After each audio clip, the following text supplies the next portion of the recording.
مساء الخير. من أسوأ آثار العلاقات المؤذية إنك تتحول لنسخة من اللي أذاك وتكتسب سماته السامة أو النرجسية وتبدأ تتلاعب باللي حواليك بدون وعي. طب هل مستحيل إنك تدخل علاقة مع شخص مؤذي وتطلع منها من غير تشوهات؟ مفيش خلاف على إنك جوه العلاقة السامة بتختبر المعنى الحرفي للعذاب النفسي والألم والخواء ثم الامتلاء بالفراغ، يعني تخمة من الولا حاجة حرفيا. ومرضى القولون هيفهموني كويس قوي. والمنطقي إن العذاب ده يحولك لنسخة أسوأ من نفسك، لأن تدفق مشاعر الألم باستمرار جواك بيخليك تعيش طول الوقت في صراع، فتكتسب بعض صفات الشخص اللي أذاك كنوع من آلية الدفاع عن النفس، ديفنس ميكانيزم، بدافع الخوف. بس اللي مش منطقي إنك تبدأ تأذي غيرك بشكل نمطي متكرر.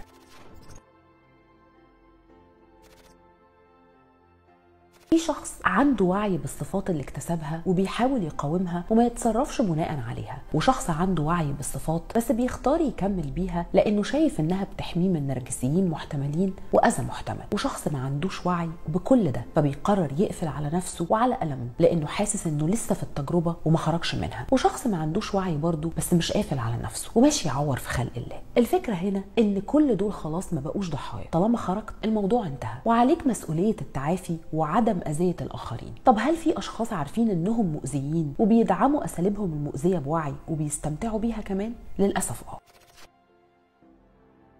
في تفسيرين. الأول إن في وقت الخطر أجسامنا بتستجيب من خلال الجهاز العصبي وتفرز الأدرينالين اللي بيدي الجسم إشارة لطريق من اتنين، الهرب أو القتال والصراع من أجل البقاء، fight or flight technique. فطول الوقت اللي بتتعرض فيه الضحية للصدمات جسمها اتدرب على الشعور بالتأهب والخطر، وبالتالي بتستمر في نفس النشاط للحصول على نفس الاستجابة الانفعالية والفسيولوجية، وبعدين يتحول الموضوع لإدمان ويبقى فيه احتياج دائم لتكرار نفس النمط للوصول لنفس الشعور بتبادل الأطوار. والتفسير الثاني نظرية التطابق مع المؤذي، identification أو الاستدماج introjection، بمعنى محاكاة رؤية الشخص المؤذي للأمور وطريقته في التعامل مع المشاعر والواقع، وبعد رحيله تبدأ في ممارسة نفس طرقه في الأذى مع آخرين، إما انتقاما منه أو انتقاما ليك في شخص غيره. بس في الحالتين أنت بتعاقب بريء تعيس الحظ القدر ساقه العلاقة معاك، عنده احتياجات بالتأكيد، بس على قد إشباع الاحتياجات دي على قد ما هيتأذي جنبك. المشكلة الحقيقية إن العملية دي لا نهائية، بمعنى إن المؤذي هيتكاثر أذاه من خلالك وإنت هتكمل مسيرته، وهتستمر الحلقة المفرغة دي من توارث الأذى وإسقاطه على الآخرين لحد ما شخص يقرر يتعافى بشكل حقيقي ويكسر دايرة المرض.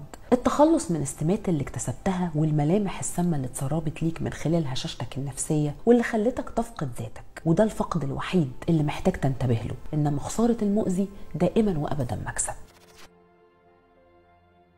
الشخص المؤذي بيعتمد في الأغلب أسلوب العصاية والجزرة، تديني حاجة حلوة وبعدين فجأة تسحبها، أو تتصرف بطريقة مغايرة تماما، يظهر شوية ويختفي شوية، وصمت عقابي في وقت انهيارك، وقلب ترابيزة فيطلعك انت اللي مبوظ العلاقة وانت اللي مريض. وممكن كمان الموضوع يوصل لأساليب الجاز لايتنج اللي بيتعمد فيها الشخص السام انه يشككك في نفسك وفي تصرفاتك ويتلاعب بعقلك وبصورتك قدام نفسك وقدام الناس. واكتر رسالة بتوصل لنا من الشخص السام النرجسي او المتلاعب اننا ما نستحقش نتحب، وان ناقصنا حاجات كتير، وانه كتر خيره انه موجود في حياتنا، وان وقف كتير يوصل لك رسائل مختلطة، يتعامل كويس ويبقى حنين وفجأة يبقى بارد اكنه شخص من غير روح، ومشاعره الإيجابية بالقطارة، اهتمام شديد وإهمال موجع، وتتعصر انت من كم تناقض توارد الأفكار والرسائل. ومع رعب أغلبنا من الفقد بتبدأ عشوائية القرارات والتصرفات.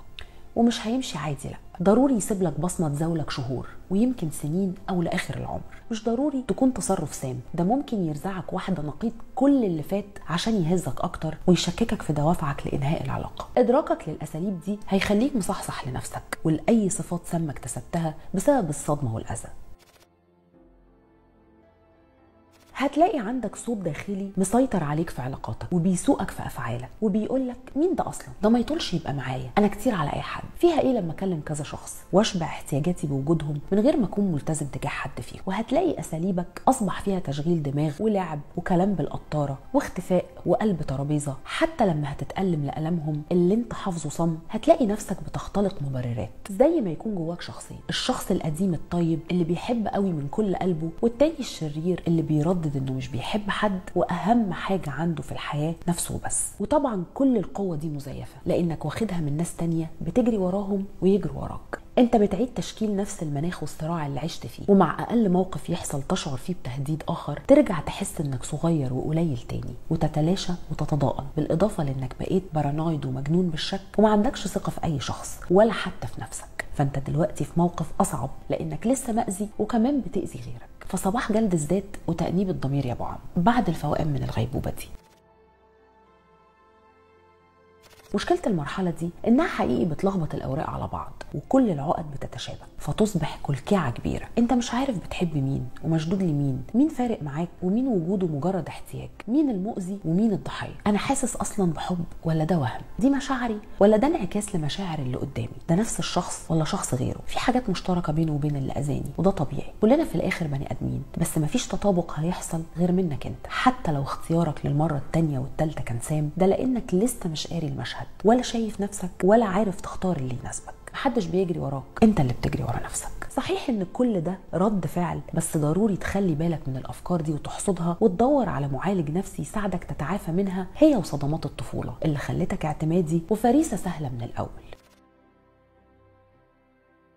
كلنا مشينا في الشارع نعيط بحرقة من الألم اللي بلعنا، واغلبنا صحي من النوم على كوابيس. طبيعي ما تبقاش متقبل نفسك وحاسس انك وحش وما تستاهلش، وان الشخص اللي اذاك هيكمل حياته عادي. انت شايف نفسك ضعيف وشايفه قوي. دماغك فلترت كل المواقف والكلام اللي اذاك بيه وكل اساليبه، وجهت اللوم ناحيتك انت. بدل ما تمر بمراحل التعافي الصحيه، غضبك اتحول على نفسك، وازاي ما كنتش كفايه، وازاي ما عرفتش اخليه يحبني، ما عرفتش اصلحه، او ما عرفتش انسحب في الوقت المناسب. اغلبنا وقع في دوامه التعافي في الاتجاه الغلط، لما بتحاول تبقى احسن عشان تثبت للشخص اللي اذاك انك تستحق مش لشخصك، وترتبط بعده وتسيب، وبعدين تبعت له رساله ترجع اللي سبته مرشدير عشان تشوف تاثيرك عليه وعشان تثبت لنفسك انك محبوب ومؤثر. وعيك بتأثير العلاقات السامة عليك أول خطوة على طريق النضج وتدارك الأخطاء، لكن اعتماد سلوك المراهقة في عدم الاعتراف بالأخطاء وتبرير أذية الناس لنفسك هيخليك إنسان سلبي وسابق. أنت اكتسبت الصفات دي في المقام الأول عشان تدافع عن نفسك، لكنه أصبح مبرر واهي وضعيف لما هتأذي بيه غيرك. خليك الشخص اللي يقرر يكسر دايرة الأذى دلوقتي، وأنا واثقة إنك هتقدر. أنا آية شعيب، وده موقف السلام، ليلتكم فيها نجوم وضحك كتير.